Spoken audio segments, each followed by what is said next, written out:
কিন্তু কোনে পায় এই আশীৰ্বাদবিলাক বাইবেলে কৈছে যিজনে ঈশ্বৰত সদায় বিশ্বাস ৰাখে যিজনে সদায় সত্য কথাত মানে বিশ্বাস কৰে বা যিজনে মানে সঁচাত মানে সদায় ভিত্তি কৰি কিনে চলে সেইজনেহে আশীৰ্বাদ বুলি কৈছে আশীৰ্বাদ পায় বুলি কৈছে বাইবেলে যে কৈছে যিজন সদায় সত্যত থাকে যিজন সঁচাত মানে খোজকাঢ়ি যায় বা সঁচা কথাত মানে সদায় থিৰ হৈ থাকে যিবিলাকে ঈশ্বৰত বিশ্বাস কৰে সেই সকলৰ কাৰণেহে ঈশ্বৰে আশীৰ্বাদ দিয়ে বুলি কৈছে আৰু এই আশীৰ্বাদবিলাক পাৰ্মানেণ্ট হয় মানে মৰি নাযায় সদায় মানে তাৰ ঈশ্বৰে দিয়া আশীৰ্বাদটো সদায় থাকে বুলি কৈছে গতিকে এই ব্লেছিংছ ঈশ্বৰৰ পৰা পাব লগা ব্লেছিংছ আমাৰ কাৰণে বহুত দৰকাৰ আমি ঈশ্বৰৰ পুত্ৰ হয় বা ঈশ্বৰক বিশ্বাস কৰি ঈশ্বৰৰ সন্তান হয় আমি যদি আশীৰ্বাদ নাপাওঁ তেতিয়াহ'লে আমি ঈশ্বৰক বিশ্বাস কৰা বা ঈশ্বৰত থকাটো আমাৰ মিঠা হৈ যায় মানে মিঠা মানে এনাই গুচি যায় এইটো কথাই ক'ব বিচাৰিছোঁ গতিকে ঈশ্বৰত থকা মানুহবিলাকে আশীৰ্বাদ পাবই এতিয়া আমাৰ এই ইভাঞ্জেলিষ্ট অজিত বড়ো এনে প্ৰমাণ হিচাপে মই ক'বলৈ গৈছোঁ তেওঁকো মানে যেনেকৈ প্ৰাৰ্থনা কৰিলে মানুহবিলাক সুস্থ হয় তেনেকৈ সেইটো আশীৰ্বাদ সেইটো ঈশ্বৰৰ পৰা আশীৰ্বাদ গতিকে সেইদিনা ময়ো গৈ সেই কি নাম আছিল তাৰ নাম শিবিৰ তাত গৈ অজয় মই আৰু এই ললিতা আমি তিনিজনে গৈ প্ৰাৰ্থনা কৰাটো ফট কৰি মানে এক মাহতকৈ বেছি মানে হেৰি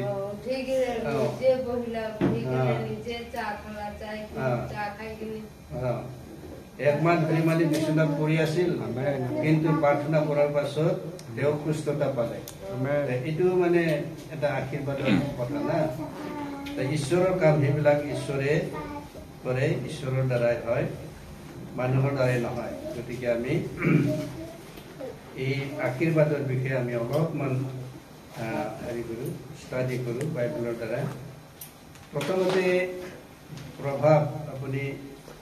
প্ৰভাৱ মানে হেৰি হিতোপদেশ অসমীয়াত হিতোপদেশ বুলি কয় হিতোপদেশত আপুনি চেপ্টাৰ 10 আৰু 6-7টো আমি পঢ়োঁ তাতে ঈশ্বৰৰ বাক্যই কি কৈছে আমি চাওঁ হিতোপদেশ 10 অধ্যায় আৰু 6 আৰু 7 পদটো আমি পঢ়িম তাতে ঈশ্বৰৰ বাক্যই কি কৈছে ধাৰ্মিকজনৰ মূৰত নানা আশীৰ্বাদ পৰে কিন্তু দুষ্টবোৰৰ মুখ হ'লে অত্যাচাৰে ডাকে ধাৰ্মিকজনৰ স্মৃতি আশীৰ্বাদ বিষয় কিন্তু দুষ্টবোৰৰ নাম গেলি যায় ধাৰ্মিকবিলাকৰ এই আশীৰ্বাদৰ যি স্মৃতি এইটো সদায় থাকে বুলি কৈছে না ঈশ্বৰৰ পৰা পোৱা আশীৰ্বাদ সদায় থাকে সদায় মানে স্মৰণীয় হয় সদায় আমি মানে স্মৰণ কৰিব পৰা হয়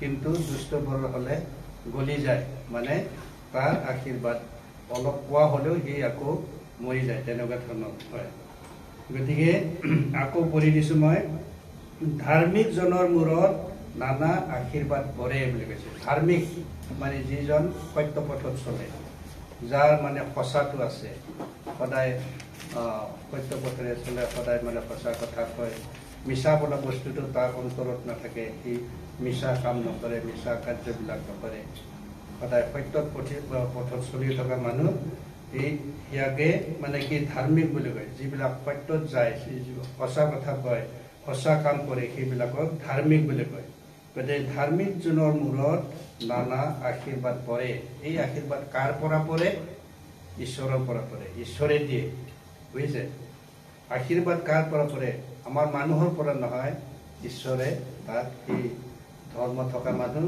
সি সঁচা কথা জানে সঁচাত যায় সি সদায় সত্য পথেৰে যায় গতিকে তাৰ ওপৰত আশীৰ্বাদ পৰিব কিহৰ আশীৰ্বাদ ঈশ্বৰৰ আশীৰ্বাদ কাৰ পৰা আশীৰ্বাদ ঈশ্বৰৰ আশীৰ্বাদ পৰিব ঈশ্বৰে যি আশীৰ্বাদ দিব বিচাৰিছে সেই আশীৰ্বাদটো দিব বুলি কৈছে কিন্তু দুষ্টবোৰৰ মুখ হ'লে অত্যাচাৰে থাকে বুলি কৈছে কিন্তু দুষ্ট যেতিয়া বেয়া কাম কৰে বেয়া চিন্তাধাৰা কৰে বেয়া কাৰ্যবিলাক কৰে সেই মানুহৰটো কি হয় খালি মুখত যে আহে সেইটোৱে কয় কিন্তু সেইটো হেৰি হৈ যায় গুচি যায় একো মানে ফলে নধৰে এনেকুৱা ধৰণৰ হয় সেইটো কথা কৈছে গতিকে এই বাক্যটো লৈ আমি অকণমান সময় কেইটামান উদাহৰণ ল'ম আমি যে এনেকুৱা ধৰণৰ সত্য পথত চলা এনেকুৱা ধৰণৰ সঁচা পথত চলা বা এনেকুৱা মানে ধাৰ্মিক মানুহবিলাকৰ কোনে কোনে তেনেকৈ ঈশ্বৰৰ পৰা আশীৰ্বাদ পাইছে সেইটো আমি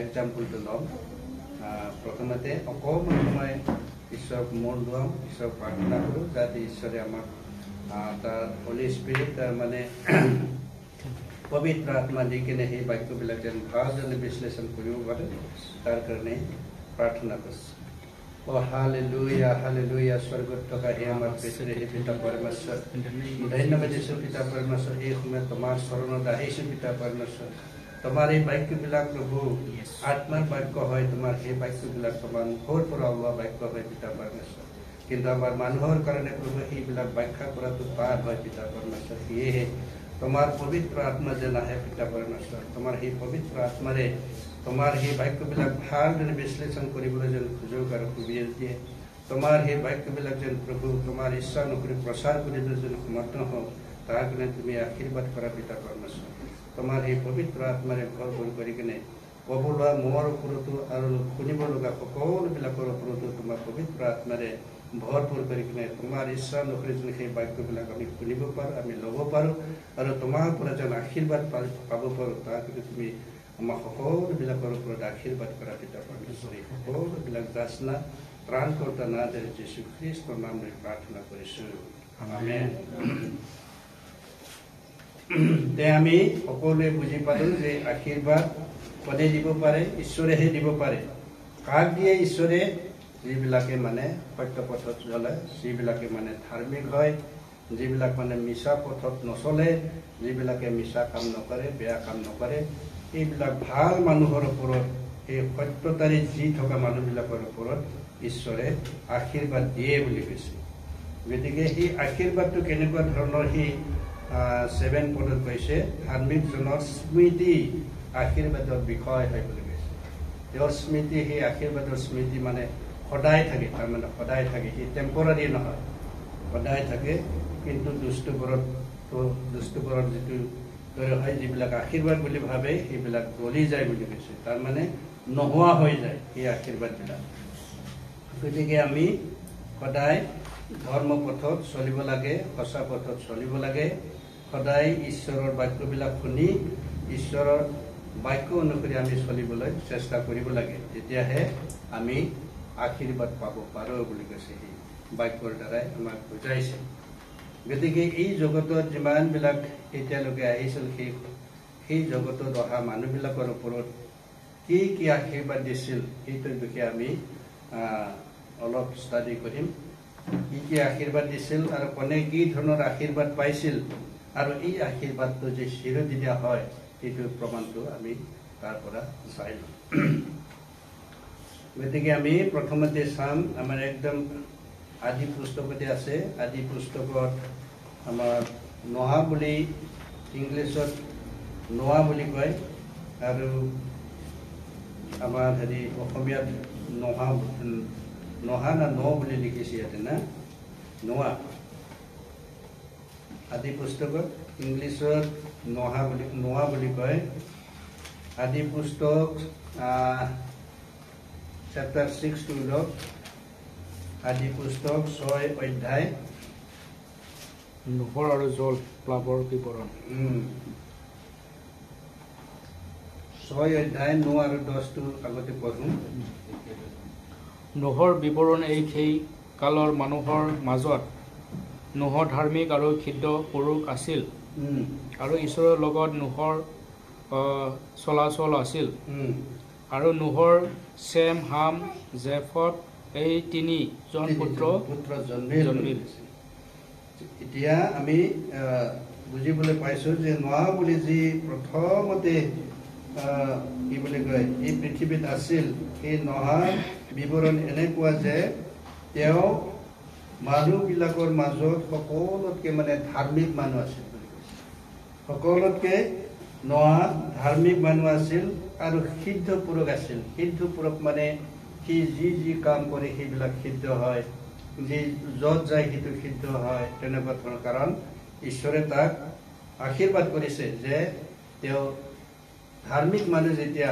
তেওঁ সত্য পথত চলে যেতিয়া ঈশ্বৰে তাক আশীৰ্বাদ কৰিছে যে যি কাম কৰে সেইটো সিদ্ধ হয় সেইকাৰণে সিদ্ধ পুৰুষ বুলি ইয়াতে বিশ্লেষণ কৰিছে সিদ্ধ পুৰুষ আছিল ধাৰ্মিক আছিল গতিকে ধাৰ্মিক হোৱাৰ কাৰণে এই নোৱা কেনেকৈ কি ঈশ্বৰৰ পৰা আশীৰ্বাদ পালে ইমানখিনি মানে সেই সময়ত মই এনেই এইটোতো বহুত কেইটা বাইবেল পঢ়িব লাগিব যদি আমি তাৰ আচল ঘটনাটো জানিব পাৰোঁ কিন্তু এতিয়া মই আপোনালোকক ব্যাখ্যা কৰিম যে নোৱা ইমানখিনি ধাৰ্মিক মানুহ আছিল সেই ঈশ্বৰৰ কথা সদায় শুনিছিল ঈশ্বৰে যি কৈছিল সেইমতে তেওঁ চলি আছিল কিন্তু সেই সময়ত নোৱাৰ বাবে বেলেগ মানুহবিলাক চব মানে দুষ্ট আছিল চব মানে বেয়া আছিল এই পৃথিৱীখনত যিমানবিলাক মানুহ আছিল সেই সকলোবিলাক দুষ্টতাৰে ভৰপূৰ আছিল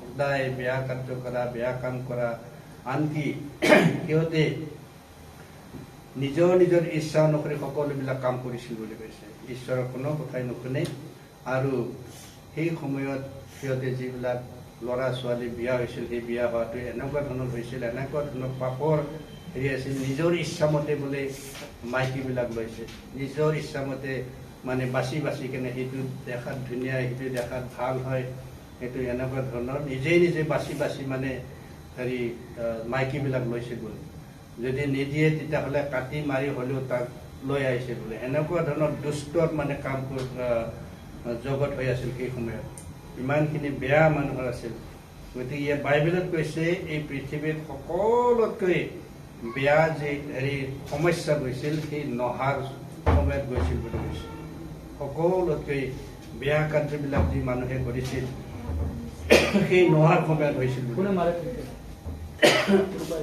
এনেকৈ আপুনি 6 অধ্যায়ৰ পৰা এনেকৈ যদি পঢ়ি যাই থকা তেতিয়াহ'লে সকলোবিলাক তেনেকৈ বুজি পাব গতিকে সেই দুষ্টবিলাকৰ ভিতৰত খালি নহাই মানে ধৰ্ম থকা মানুহ আছিল খালি নহাই মানে সত্য পথত চলা মানুহ আছিল সেইকাৰণে ঈশ্বৰে তেওঁক আশীৰ্বাদ কৰি তেওঁক মানে সিদ্ধ পুৰুষ কৰি দিলে বুলি কৈছে সিদ্ধ পুৰুষ সি যি কাম কৰে সি সিদ্ধ হ'ব সেইকাৰণে ঈশ্বৰে প্ৰমিছ কৰিছিল যে এই নহাৰ সময়ত যিমানবিলাক জাতিৰ মানুহবিলাক আছে যিমানবিলাক দুষ্ট মানুহবিলাক আছে সেই সকলোবিলাকক মই এই জগতৰ পৰা ধ্বংস কৰিম মানে গোটেই পৃথিৱীখনত মানে জলপ্লাৱন কৰি কিনে ফ্লাড লগাই কিনে চবকে মাৰিম আৰু সেই পৃথিৱীত থকা জীৱ জন্তু গছ গছনি সকলোবিলাককে মাৰি কিনে শেষ কৰিম বুলি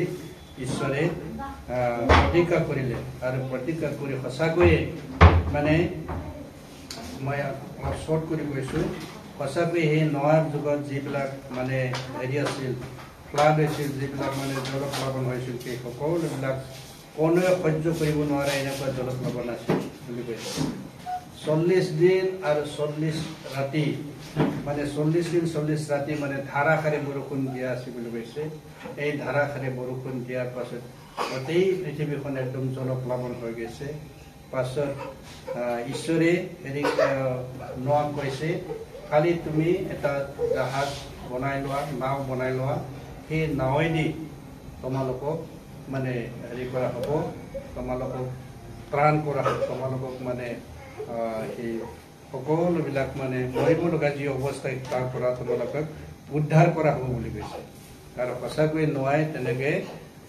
ডাঙৰ এটা জাহাজ হেৰি কৰি কিনে বনাই কিনে সেই জাহাজত নোৱা আৰু নোৱাৰ মিছেছ তাৰপাছত এই তিনিটা ল'ৰা যি ইয়াত কৈছে চেম হাম আৰু জাফেদ এই তিনিজন ল'ৰা আৰু সেই ল'ৰা তিনিটাৰ মাইকীবিলাক চেমৰ মাইকী হামৰ মাইকী আৰু জাফেট এই তিনিজনৰ মাইকী এই তিনি 6 আৰু নহা আৰু নোৱাৰ মিছেছ 6জন 7জন 8জন এই 8জন মানুহে বোলে খালি ৰক্ষা পালে বাকী সব মানে এই জলপ্লাৱনেৰে মানে ফ্লাডেৰে মানে পুৰা গোটেই পৃথিৱীখন ধ্বংস কৰি সিহঁতক খালি সিহঁতৰ পৰিয়ালক নহা যে মানে হেৰি আছিল ধাৰ্মিক আছিল সেইকাৰণে তেওঁক মানে হেৰি কৰি কিনে কি বুলি কয় ৰক্ষা কৰি কিনে তেওঁক উদ্ধাৰ কৰি কিনে তেওঁৰ সকলোবিলাক ল'ৰা ছোৱালী আৰু ল'ৰা ছোৱালীৰ মিছেছবিলাকক উদ্ধাৰ কৰি কিনে বাকী সব মানে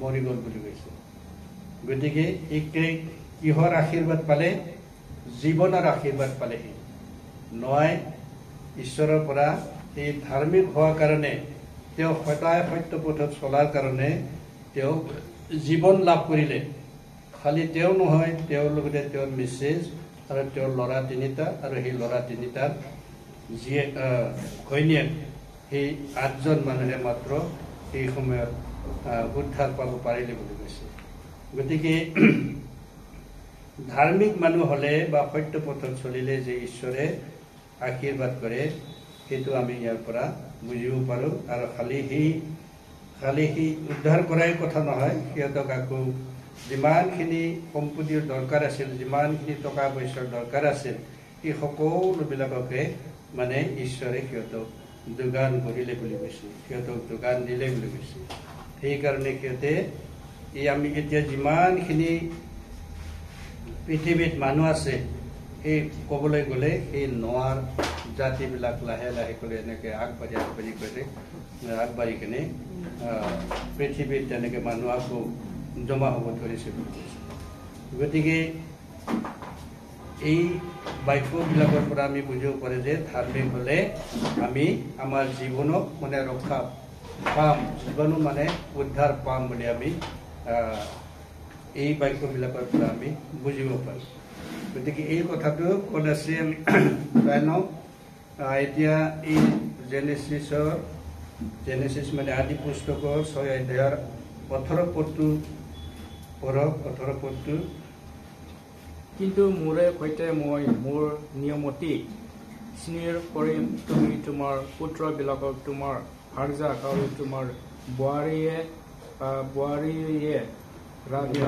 লগত লৈ জাহাজত উঠিবা ইয়াক কৈছে মানে ঈশ্বৰে সিহঁতক কৈছিল যে তুমি মানে নহক কৈছে তুমি তোমাৰ সৈতে মোৰ নিয়মটি স্থিৰ কৰিম তুমি তোমাৰ পুত্ৰবিলাকক তোমাৰ ভাৰ্যাক আৰু তোমাৰ বোৱাৰীবিলাকক লগত লৈ জাহাজত উঠিবা বুলি কৈছে এই জাহাজত উঠাৰ কাৰণে ঈশ্বৰৰ কথা শুনাৰ কাৰণে সিহঁতে ৰক্ষা পালে সেইটো কথাই মানে ইয়াত বুজাইছে আৰু এই 12 পদত যদি আমাক 7 পদৰ যদি 12 পদটো পঢ়ে তেতিয়া আমি বুজিব পাৰিম যে পৃথিৱীৰ ওপৰত দিনে ৰাতিয়ে 40 দিনলৈ মহাবৃষ্টি হৈছিল বুলি কৈছে এই 7 পদৰ 12 পদটো আমি পঢ়িলে কৈছে পৃথিৱীৰ ওপৰত দিনে ৰাতিয়ে 40 দিনলৈকে মহাবৃষ্টি হৈছিল সেই মহাবৃষ্টি হোৱাৰ কাৰণে এইটো পুৰা জলপ্লাৱনে ভৰি পৰিছিল আৰু সেই সময়ত যিমানবিলাক জীৱ জন্তু আছিল যিমানবিলাক গছ গছনি আছিল সেই সকলোবিলাক নষ্ট কৰিলে কিন্তু এই জাহাজত উঠি অহা সেই নোৱা আৰু নেৱাত পৰিয়ালবৰ্গকে ই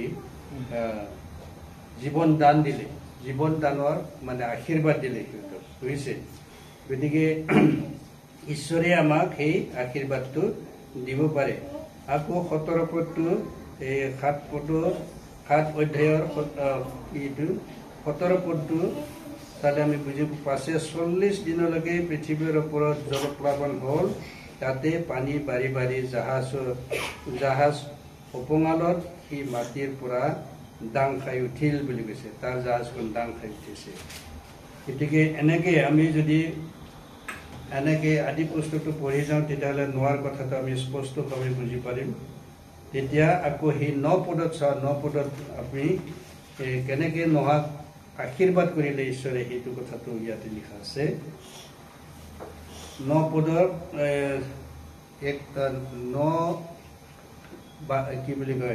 9 অধ্যায় 1 পদ 9 অধ্যায় 1 পদটো চালে কি লিখা আছে? পাছে ঈশ্বৰে নোহক আৰু তেওঁৰ পুত্ৰবিলাকক আশীৰ্বাদ কৰি ক'লে, তোমালোক বহু বংশ হৈ বাঢ়ি বাঢ়ি পৃথিৱীখন পৰিপূৰ্ণ কৰা। হালেলুয়া। ইয়াত কি কৈছে? এতিয়া গোটেই মানে জগতত যিমানবিলাক মানুহ আছিল চব মৰি গ'ল সেই ফ্লাডেৰে, কিন্তু এতিয়া সিহঁতক কি আশীৰ্বাদ দিলে? সিহঁতে এতিয়া ইয়াতে কৈছে তোমালোকে বহু বংশ হৈ বাঢ়ি বাঢ়ি পৃথিৱীখন পৰিপূৰ্ণ কৰা। এতিয়া মানে তোমালোকৰ দ্বাৰাই এই পৃথিৱীত যিমানবিলাক মানুহ হ'ব লাগে সেই মানুহবিলাক তোমালোকৰ দ্বাৰাই মানে গঢ়ি তোলা বুলি কৈছে। এইটো এটা আশীৰ্বাদ। গতিকে ঈশ্বৰে কৈছে পাছে নোহক আৰু তেওঁৰ পুত্ৰবিলাকক আশীৰ্বাদ কৰি ক'লে, তোমালোক বহু বংশ হৈ বাঢ়ি বাঢ়ি পৃথিৱীখন পৰিপূৰ্ণ কৰা। এতিয়া মানে এই নোৱাৰ দ্বাৰাই পৃথিৱীখন আকৌ পৰিপূৰ্ণ কৰিবৰ কাৰণে, পৃথিৱীত আকৌ মানুহৰ জন্ম পাবৰ কাৰণে সিহঁতক আশীৰ্বাদ কৰিলে বুলি কৈছে। গতিকে আশীৰ্বাদ বোলা বস্তুটো এটাই নহয়, খালি ধন সম্পত্তিৰ কথাই নহয়, আমি মানে জীৱন লাভ কৰাটো এটা আশীৰ্বাদ। ঈশ্বৰৰ পৰা জীৱন লাভ কৰাও এটা আশীৰ্বাদ। এতিয়া আমি নেক্সট যাম, আমি ঈশ্বৰে কেনেকৈ ধন সম্পত্তি মানে আশীৰ্বাদ কৰে এইটোৰ বিষয়ে আমি জানিবলৈ চেষ্টা কৰিম। এতিয়া আমি জবলৈকে যাম। ইয়ব বুলি কয়, হেৰিত অসমীয়াত ইয়ব বুলি কয়, ইংলিছত জব বুলি কয়। গতিকে ইয়ব 1 অধ্যায় 1-ৰ পৰা 5লৈকে আমাৰ অজিতে পঢ়ক।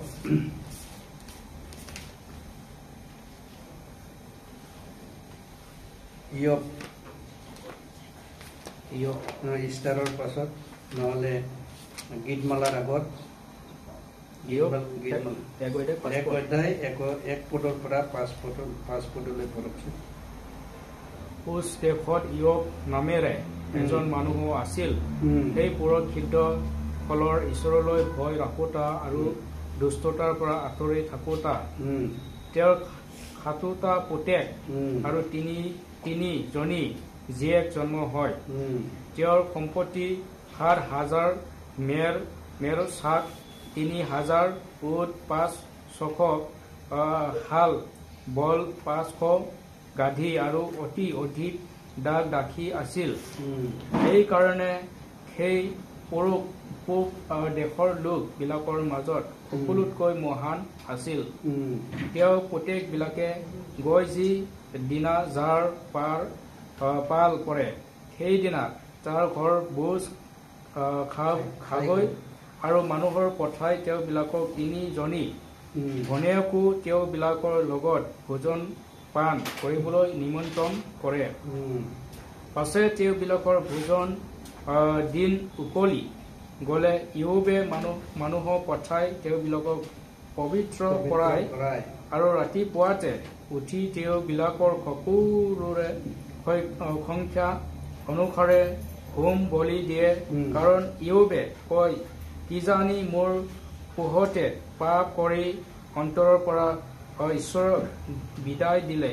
ইয়ব সদায় এইদৰে কৰে। ইয়ব এনেকুৱা ধৰণৰ মানে ধৰ্মৰ মানুহ আছিল। ই মানে সকলোবিলাক মানে কি বুলি কয়, দুষ্টতাৰ কামৰ পৰা আঁতৰি থকা মানুহ আছিল। ভয় ৰাখোতা, ঈশ্বৰলৈ ভয় ৰাখোতা মানে ধাৰ্মিক আছিল। ঈশ্বৰৰ পৰা ভয় ৰাখোতা মানুহ আছিল। তাৰ মানে তেওঁ সহজ সৰল আৰু সিদ্ধ পুৰুষ আছিল, সেইটো কথা কৈছে ইয়াতে। সেইকাৰণে কৈছে উচ বুলি এটা দেশ আছিল, সেই দেশত ইয়ব নামেৰে এজন মানুহ আছিল। সেই মানুহজন সিদ্ধ পুৰুষ আছিল, সৰল আছিল, ঈশ্বৰলৈ ভয় ৰাখোতা আছিল আৰু দুষ্টতাৰ পৰা আঁতৰি থকা মানুহ আছিল বুলি কৈছে। তেওঁৰ 7টা পুতেক আছিল আৰু 3জনী জীয়েক আছিল, আৰু তেওঁৰ সম্পত্তি 7,000 মেৰ বুলি কৈছে। 7,000 মেৰ আৰু 7,000 ছাগলী বুলি কৈছে, চাক মানে ছাগলী, আৰু 3,000 উট আছিল বুলি কৈছে, আৰু 500 হাল বলদ আছিল বুলি কৈছে, আৰু 500 গাধী বুলি কৈছে, আৰু অতি অধিক মানে দাস দাসীও আছিল, মানে কাম কৰা মানুহ বহুত আছিল বুলি কৈছে, দাস দাসী আছিল। এই কাৰণে এই পুৰুষ পূব দেশৰ লোকবিলাকৰ মাজত সকলোতকৈ মহান আছিল বুলি কৈছে, সকলোতকৈ মহান মানে ঈশ্বৰত ভয় ৰাখতা মানুহ। সেইকাৰণে তেওঁক কিমানখিনি সম্পত্তি দিলে, তেওঁ দৰকাৰ থকা সকলোবিলাক সম্পত্তিৰ ভিতৰতে আকৌ কি দিলে বুলি কৈছে, 7জন ল'ৰা দিছে তেওঁক আৰু 3জনী জীয়েক দিলে। তাৰ পাছতে আকৌ কি দিলে, তেওঁক মানে 7,000 বোৰে মেৰ ছাগলী দিলে, 7,000 ছাগলী দিলে, 3,000 উট দিলে, 500 হাল বলদ দিলে, 500 গাধী দিলে আৰু অতি অধিক দাস দাসী মানে তেওঁৰ তাত আছিল বুলি কৈছে, কাম কৰা মানুহ। গতিকে এইবিলাক যে ধন সম্পত্তি যে ঈশ্বৰে তেওঁক দিলে, কিহৰ কাৰণে দিলে? তেওঁ বোলে সিদ্ধ পুৰুষ আছিল, সৰল আছিল আৰু ঈশ্বৰক ভয় ৰাখতা মানে ধাৰ্মিক মানুহ আছিল আৰু দুষ্টতাৰ পৰা আঁতৰি থকা, মানে দুষ্ট কাম নকৰে, বেয়া কথা নকয়, বেয়া কাৰ্য নকৰে, এনেকুৱা ধৰণৰ মানুহ আছিল। সেইকাৰণে তেওঁক ইমানখিনি আশীৰ্বাদ কৰিলে যে য়োবে মানে তেওঁৰ ল'ৰা ছোৱালী কোনোদিনে কিবা বেয়া কাম কৰিব পাৰে, তেওঁৰ ল'ৰা ছোৱালী যে 7জন ল'ৰা আৰু 3জন ছোৱালী সিহঁতে বেয়া পথত যাব পাৰে বা বেয়া কথা ক'ব পাৰে বুলি ভাবি সি আকৌ কি কৰে বুলি কৈছে, ইয়াতে সি 3জনৰ কাৰণে সি আকৌ ঈশ্বৰক প্ৰাৰ্থনা কৰে বুলি কৈছে। ঈশ্বৰৰ ওচৰত সি তাৰ পৰা পৰিত্ৰাণ পাবৰ কাৰণে সি যিবিলাক বেয়া কাম কৰে, বেয়া কামৰ পৰা পৰিত্ৰাণ পাবৰ কাৰণে সি ঈশ্বৰত আকৌ কি বুলি কয়, আগৰ সময়ত মানে প্ৰাৰ্থনা বুলি নকয়, আগৰ সময়ত হোম বুলি কয়, হোম বুলি কৰিছিল বুলি কৈছে। ঈশ্বৰৰ ওচৰত গৈ কিনে যাতে সিহঁতে কোনোবা দোষ কৰিলেও, কোনো বেয়া কাৰ্য কৰিলেও যেন উদ্ধাৰ পায়, তাৰ কাৰণেও মানে সি মানে সপ্তাহে সি তেওঁৰ ল'ৰা ছোৱালীৰ কাৰণে প্ৰাৰ্থনা কৰিছিল। এইটো কথা কৈছে। ইয়াতে কৈছে 5 পদত, পাছে তেওঁবিলাকৰ ভোজৰ দিন উকলি গ'লে য়োবে মানুহ পঠাই তেওঁবিলাকক পবিত্ৰ কৰাই বুলি কৈছে। পবিত্ৰ কৰাই মানে হোম বুলি দি কেনে পবিত্ৰ কৰাই আৰু ৰাতিপুৱাতে উঠি তেওঁবিলাকৰ সকলোৰে সংখ্যা অনুসাৰে হোম বুলি দিয়ে বুলি কৈছে।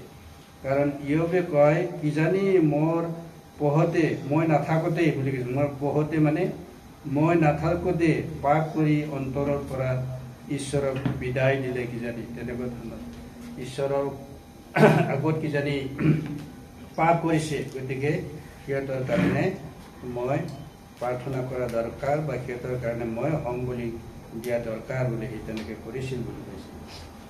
গতিকে এনেকুৱা ধৰণৰ সেই য়োব বোলা বস্তুটো, সেই মানুহজন সি সদায় ধৰ্মত থকাৰ কাৰণে এবাৰ তেওঁৰ ওপৰত কি আহিলে, শয়তানৰ কাৰ্য আহিলে। শয়তানে ক'লে ঈশ্বৰৰ আগত যে তোমাৰ এই য়োব বোলা মানুহজন যে তুমি ইমানখিনি ভাল পোৱা, ইমানখিনি তাক আশীৰ্বাদ কৰিছা, ইমানখিনি টকা পইচাৰ বাহিৰেও ল'ৰা ছোৱালী ইমানখিনি দিছা, কিন্তু সি তোমাৰ তাত ইমান বিশ্বাস নকৰে বুলি শয়তানে মানে ঈশ্বৰৰ ওচৰত কৰিছে, জনাইছে আৰু কৈছে যে ইয়াত গোটেইটো পঢ়িলে আপোনালোকে বুজি পাব, কাৰণ এইটো গোটেইটো পঢ়ি গ'লে আমাৰ সময়টো নহ'ব। সেইকাৰণে মই ষ্টৰিটো কৈছোঁ।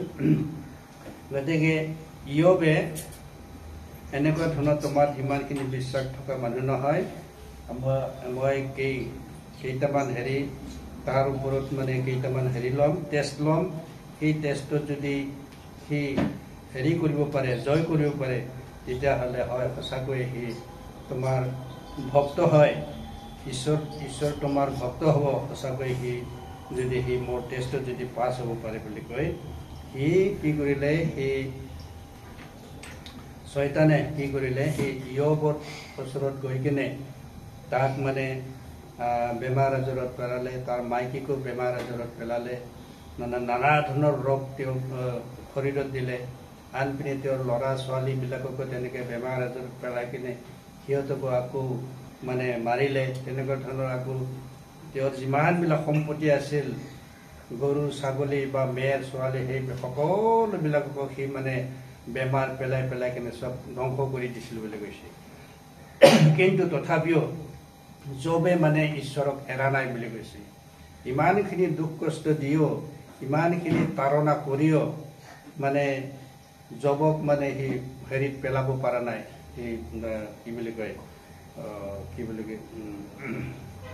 মানে দুখত পেলাব পৰা নাই। সি সদায় মানে ঈশ্বৰক ধন্যবাদ দি গৈছে।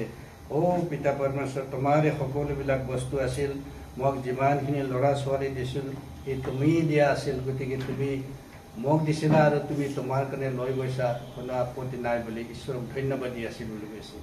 তেওঁৰ যিমানবিলাক সম্পত্তি আছিল, গৰু ছাগলী মেৰ পোৱালি, সেই সকলোবিলাক যিমানবিলাক তুমিয়ে দিয়া আছিলা মোৰ কাৰণে, মোৰ একো নাই, মই আহোঁতেও খালী হৈ আহিছোঁ, যাওঁতেও খালী হৈ যাম, গতিকে মোৰ বস্তু নহয়, তুমিয়ে দিছিলা বুলি সি মানে ঈশ্বৰক ধন্যবাদ দি কিনে তথাপিও মানে সি মনত মানে দুখ পোৱা নাছিল বুলি কৈছে। ঈশ্বৰক মানে ধন্যবাদ দি আছিল। তুমি মোৰ কাৰণে দিছিলা, তুমি লৈ গৈছা, কোনো কথা নাই বুলি কৈ সি ঈশ্বৰক ধন্যবাদ দিছিল। মানে এনেকুৱা মানে ঈশ্বৰত বিশ্বাসীবিলাকৰ কাৰণে এনেকুৱা ধৈৰ্য লাগে, সেইটো কথাই কৈছে। আমাৰ যেনেকৈ ঘৰতো কোনো বেমাৰ আজাৰ হ'লেও দুখ কষ্ট আহিলেও মানে আমি হতাশ হ'ব নালাগে, আমি দুৰ্বল হ'ব নালাগে, সেইটো কথাই কৈছে বুজিছে। আমি সদায় ঈশ্বৰক ধন্যবাদ দিব লাগে। এনেকুৱা ধৰণৰ মানে ইয়বেও তেনেকৈ কৰিছিল। গতিকে তেওঁৰ সকলোবিলাক সম্পত্তি চব শেষ কৰি দিলে, ল'ৰা ছোৱালীকো বেমাৰ আজাৰত পেলাই কিনে মাৰিলে, কিন্তু সেই লাষ্টলৈকে সি টিকি আছিল বুলি কৈছে।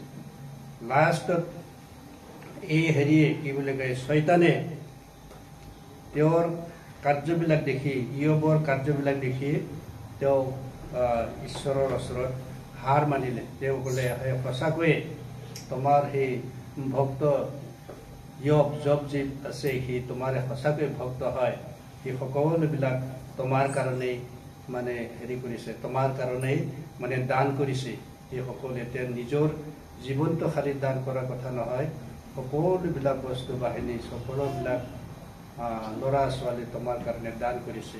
সি সঁচাকৈ সেই ধৰ্ম থকা মানুহ হয়, সঁচাকৈ তেওঁ তোমাক সঁচাকৈ বিশ্বাস কৰা মানুহ হয় বুলি কৈ যেতিয়া মানে শয়তানে তাৰ পৰা এৰি গুচি গ'ল, তেতিয়া ঈশ্বৰে তেওঁক আকৌ দুগুণ হিচাপে মানে তাক আশীৰ্বাদ কৰি লৈ গৈছে। এতিয়া আমি চাওঁ ইয়ব 42 জব 42:12 পৰা আমি 15লৈকে পঢ়িম।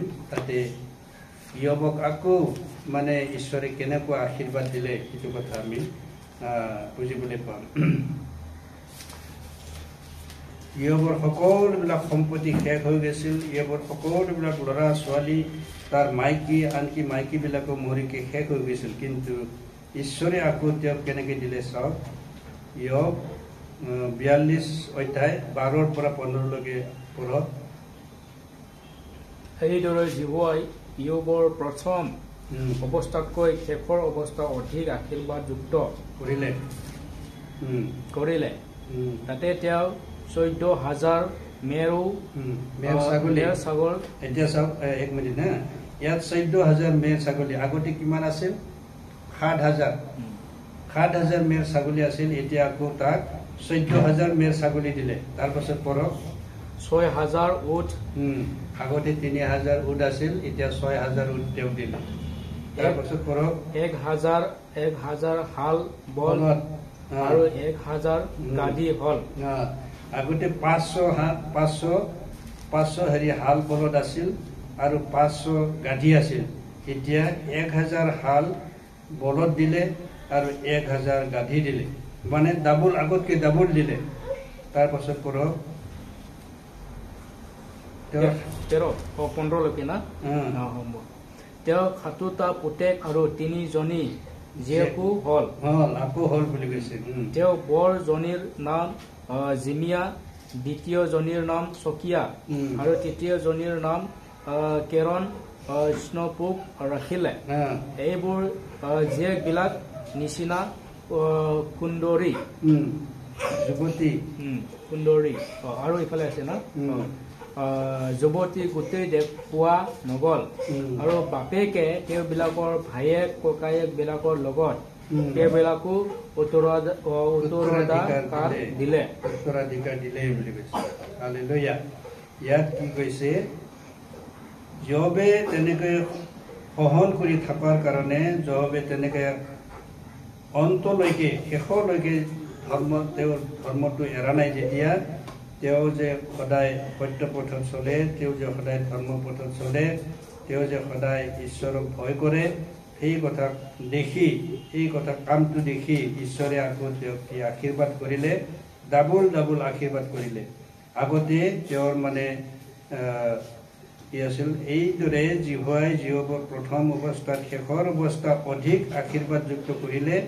তাতে তেওঁ 14,000 মেৰ আৰু ছাগলী বুলি কৈছে। আগতে 7,000 মেৰ ছাগলী আছিল, এতিয়া 14,000, তাৰ ডাবুল দিলে। তাৰপাছত 6,000 উট দিলে। আগতে 3,000 উট আছিল, এতিয়া আকৌ 1,000 হাল বলদ দিলে। আগতে 500 হাল বলদ আছিল। আৰু 1,000 গাধী দিলে। আগতে 500,000 গাধী আছিল, 500 গাধী আছিল। তেওঁৰ সেই 7টা পুতেক যি মৰিছিল, সেইটো আকৌ 7টা পুতেক আকৌ জীয়াইছে, আকৌ দিছে। আৰু 3জনী জীয়েক আছিল, সেই 3জনী জীয়েকক আকৌ দিলে বুলি কৈছে। আৰু তেওঁৰ যিমানবিলাক ল'ৰা ছোৱালী আছিল, সেইবিলাক সকলোতকৈ সুন্দৰ আছিল বুলি কৈছে। সকলোতকৈ দেখাত সুন্দৰ হয় বুলি কৈছে।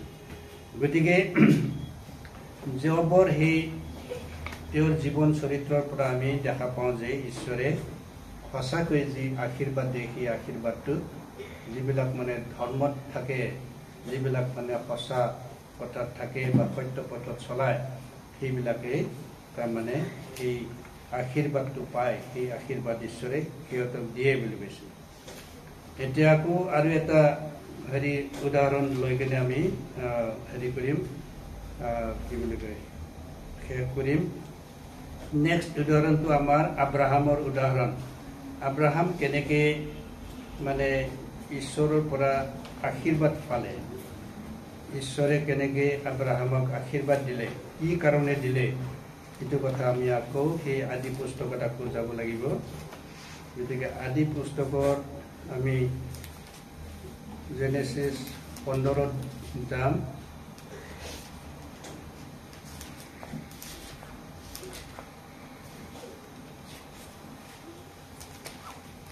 জেনেচিছ 15 না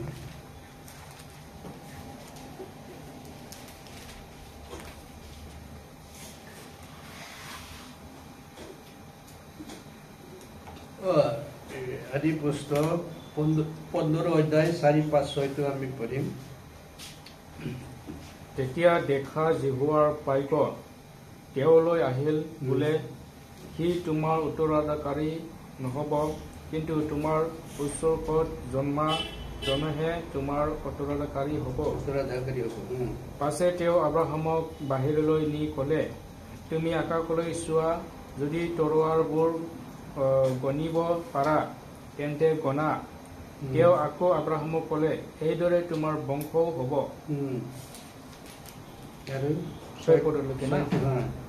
তেতিয়া তেওঁ জিহুৱাত বিশ্বাস কৰিল, জিহুৱাই তাকেই তেওঁৰ পক্ষে ধাৰ্মিকতা বুলি গণনা কৰিলে বুলি কৈছে।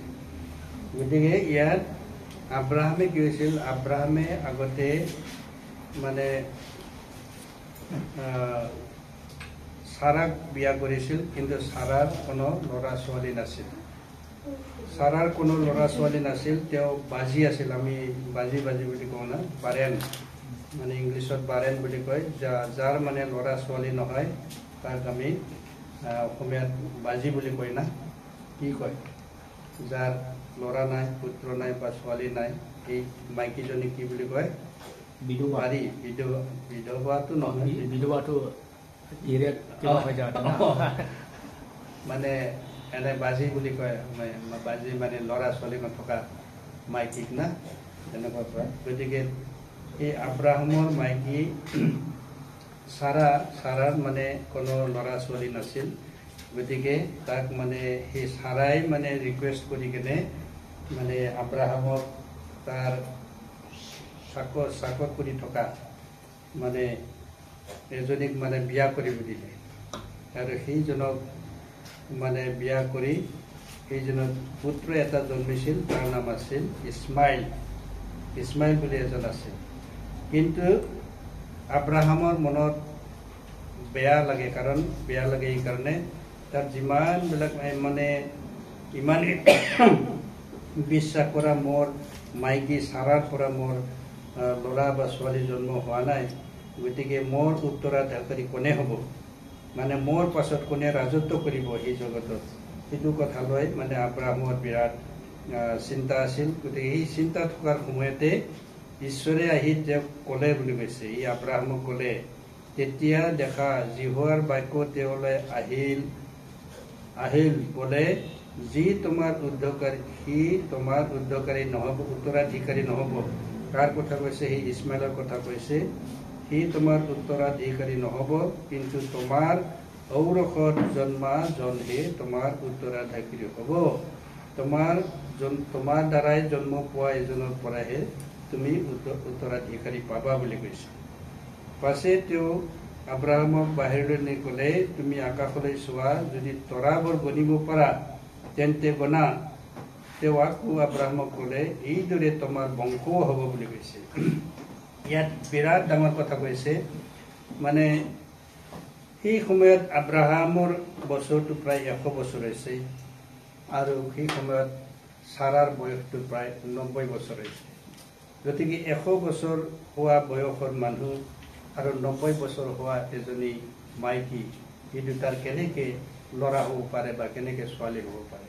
কেনেকৈ জন্ম হ'ব পাৰে আচৰিত কথা না সেই সময়ত গতিকে আব্ৰাহামে ঈশ্বৰক কৈছিল যে মোৰ অলৰেডি এতিয়া 100 বছৰ হ'ব মই 99 বয়সত পৰিছোঁ আৰু মোৰ মিছেছ চাৰা তেওঁ 90 বছৰতকৈ বেছি হৈ গৈছে গতিকে আমাৰ দুয়োজনৰ পৰা কেনেকৈ ল'ৰা জন্ম হ'ব কেনেকৈ আমি বংশ স্থাপন কৰিম কেনেকৈ আমি উত্তৰাধিকাৰী দিব পাৰিম এই কথা কওঁতেই এইবিলাক কথাটো মানে ঈশ্বৰে তেওঁ কৈছিল গতিকে তোমাৰ এটা ল'ৰা জন্ম হ'ব আৰু তোমাৰ সেই ল'ৰাটোৰ নামটো ইছাক বুলি তুমি নামটো দিবা আৰু সেই ইছাকৰ দ্বাৰাই মানে তোমাৰ বংশ হ'ব বুলি কৈছে আৰু সেই বংশটো কেনেকুৱা ধৰণৰ বংশ কৰিব বুলি কৈছে তুমি আকাশৰ পিনে চোৱা আকাশত যিমানবিলাক তৰা আছে সেই তৰাবিলাক তুমি গণিব পাৰা নেকি চোৱা বুলি কৈছে আমি গণিব নোৱাৰো না আকাশত কিমানখিনি তৰা আছে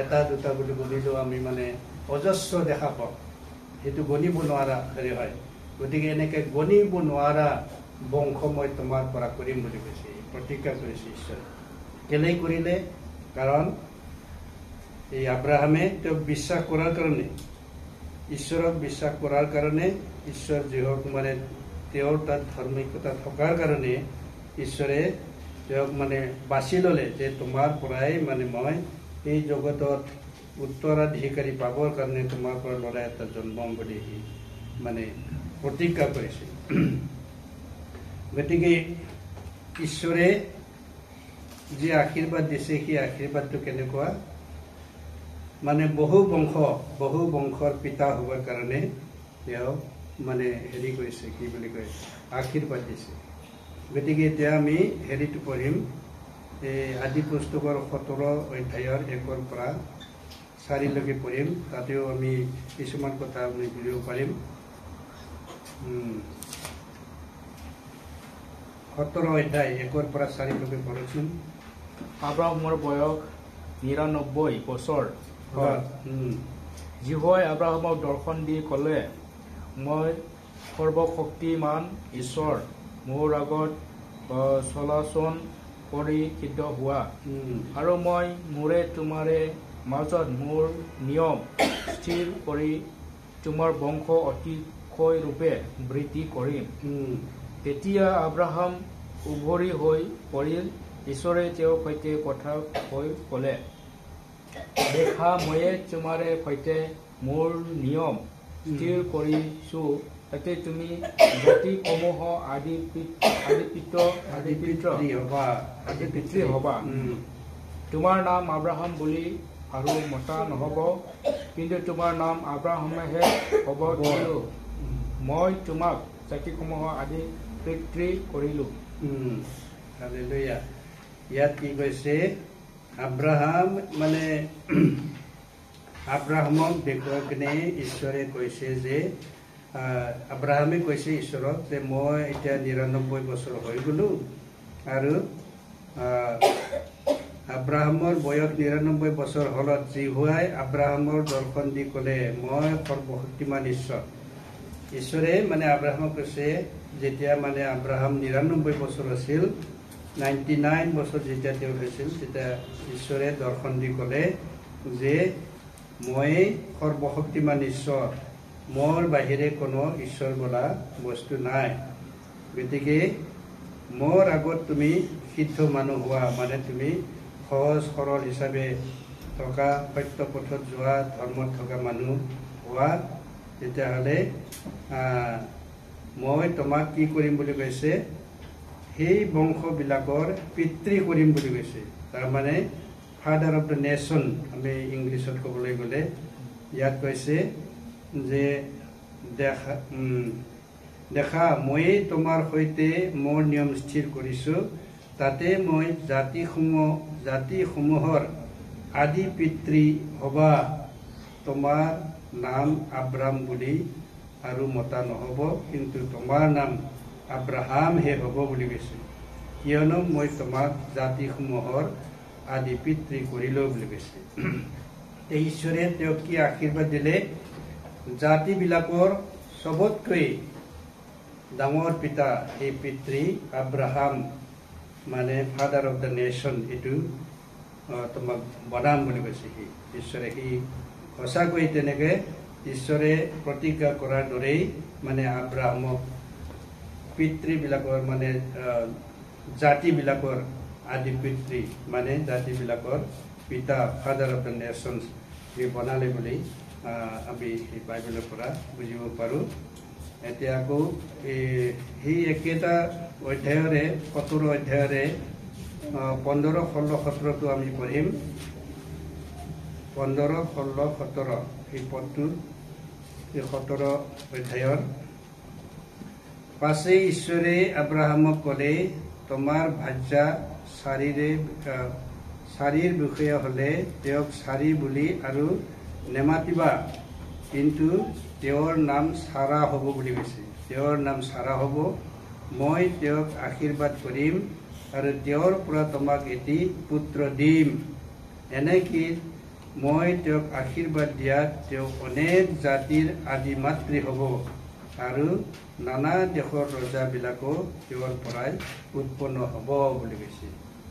হালেলুয়া। ইয়াত কি কৈছে, আকৌ এতিয়া আব্ৰাহামক যেনেকৈ সকলোবিলাক জাতিৰ পিতা বুলি যেতিয়া ঘোষণা কৰিলে, তাৰ পাছত আকৌ চাৰাকৈ এটা আশীৰ্বাদ দিলে, কি বুলি, এতিয়া মানে চাৰাৰটো আগতে চাৰী বুলি নাম আছিল, তাৰ পাছত তেওঁ ক'লে, এতিয়া তোমাৰ নামটো চাৰী নহ'ব, এতিয়া তোমাৰ নাম চাৰা হ'ব, তোমাৰ নামটোত মই আশীৰ্বাদ দিম, তোমাৰ দ্বাৰাই এটা পুত্ৰ জন্ম হ'ব বুলি কৈছে।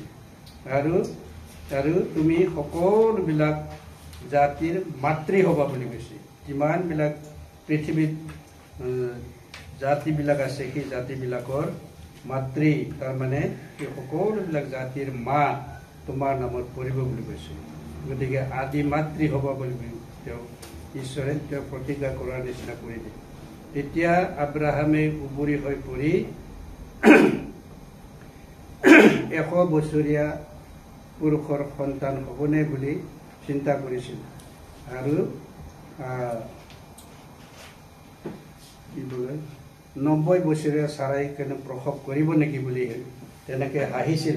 কিন্তু সঁচাকৈয়ে আমি যদি পঢ়োঁ, তেতিয়াহ'লে এনেকৈ যদি পঢ়ি থাকোঁ, সেই আদি পুস্তকৰ 18 অধ্যায়ৰ সকলোবিলাক পঢ়াৰ পাছত আমি বুজিব পাৰোঁ যে আব্ৰাহামে সঁচাকৈয়ে সেই চাৰাৰ পৰা এজনী পুত্ৰ জন্মালে। সেই পুত্ৰটোৰ নাম হ'ল ইছাক বুলি তেনেকৈ পুত্ৰ জন্ম দিলে। আৰু সেই পুত্ৰৰ দ্বাৰাই মানে সকলোবিলাক জাতি তেনেকৈ আহি গ'ল বুলি কৈছে। আদি পুস্তকে 18 আমি যদি 13 পদ 14 পদটো চাওঁ তেতিয়া ইয়াতো পোৱা যায়। তেতিয়া জিহুৱাই আব্ৰাহামক ক'লে, মই বুঢ়ীয়ে সঁচাকৈ পুত্ৰ প্ৰসৱ কৰিমনে? এই বুলি কৈ চাৰাই কিয় হাঁহিলে? জিহুৱাৰ জানো কোনো কথা দুসাধ্য আছে? অহা বছৰৰ এই সময়ত মই তোমাৰ ওচৰলৈ আকৌ আহিম আৰু চাৰাৰ এটি পুত্ৰ হ'ব বুলি কৈছে। তেওঁ যেনেকৈ আমি এনেকৈ যদি আমি পঢ়ি যাই থাকোঁ তেতিয়াহ'লে সেই 18 পদৰ লাষ্টত আমি পাব পাৰিম যে ঈশ্বৰে সঁচাকৈ মানে আব্ৰাহাম আৰু চাৰাৰ কাৰণে আকৌ এটা পুত্ৰ জন্মালে আৰু সেই পুত্ৰটোৰ নাম হ'ল ইছাক বুলি কৈছে। গতিকে ঈশ্বৰে যি আশীৰ্বাদ দিলে সেই আশীৰ্বাদটো মানে আব্ৰাহাম আৰু চাৰাও পালে। কি পালে? আব্ৰাহামে আগতে আব্ৰাহামক দিলে কি সকলোবিলাক এই পৃথিৱীত যিমানবিলাক জাতি আছে সেই জাতিবিলাকৰ পিতৃ, ফাদাৰ অফ দ্য নেশ্যন, সেইটো টাইটেলটো তেওঁক দিলে। আৰু তেওঁৰ যে মাইকী চাৰাক কি আশীৰ্বাদ দিলে?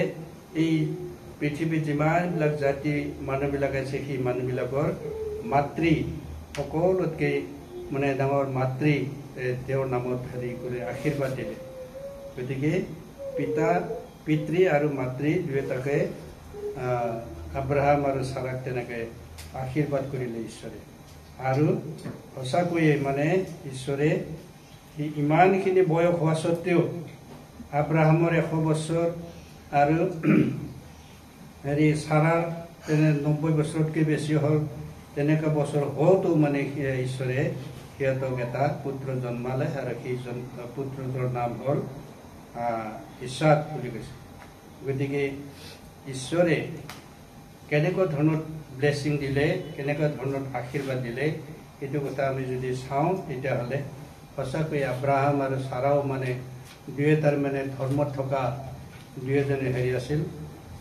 আব্ৰাহামো তেনেকৈ ধৰ্মত থকা, তাৰ মাইকী চাৰাও মানে ধৰ্মত থকা মানুহ আছিল। সেইকাৰণে এইবিলাক আশীৰ্বাদ ঈশ্বৰে সিহঁতক দিলে বুলি কৈছে।